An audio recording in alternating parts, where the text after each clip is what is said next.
tip, jak zpříjemnit koníkům Vánoce, takže jdeme na to.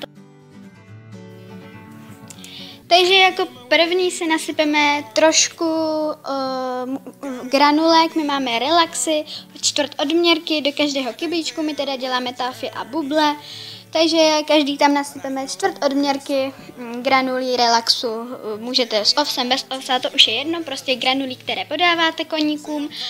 Potom dáme malinko kukuřičných vloček, opravdu malinko, jak vidíte, nedáváme ani čtvrt odměrky, prostě každý tam tak podle ruky nasypeme trošku. No a potom vlastně máme takový mačkaný oves s ječmenem, takže tam taky trochu nabereme a taky tam každé trošku podáme.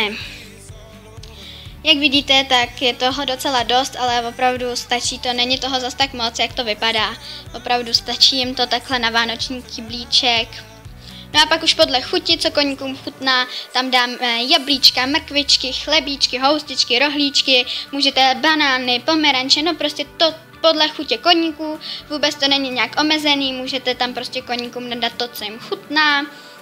Takže my dáváme třeba takhle, rozpůlujeme jabka, aby se jim to líp kousalo, aby opravdu s tím neměli nějaký problémy, každý tam prostě nějaký dáme, pak potom rozlámeme mrkve, no prostě to, co koníkům chutná, dáme do kyblíčku, protože má to být vánoční kyblíček, má to koníkům chutnat a ne, aby z toho měli stres a abyste je to nutili jíst.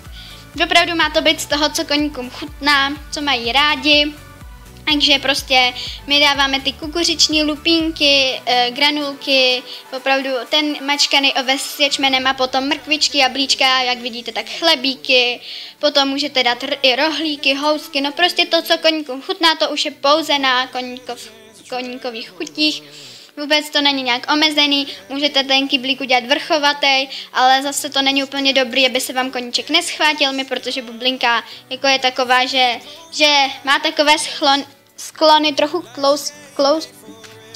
tloušťce, tak musíme jí to trochu omezovat, ale takhle jednou za rok na Vánoce a na narozeniny, tak dvakrát do roka jí to prostě takhle můžeme dopřát, takže tady, jak vidíte, tak úplně jim tam dáváme úplně všechno, co máme doma, opravdu máme toho hodně, no a potom koníkům, co mají rádi pomeranč, tak my teda bublince naloupeme pomeranč. Do toho pak ho ještě rozpůlíme, aby opravdu s tím nebyly žádný problémy, musíte to opravdu vloupat.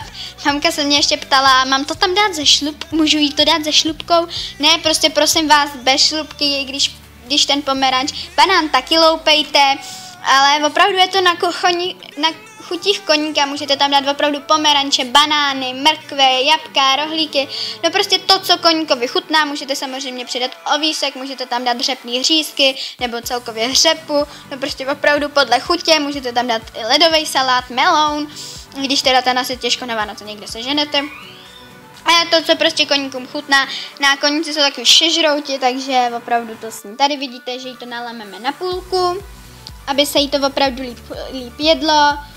A to trochu co kape, a takhle to tam hodíte, no a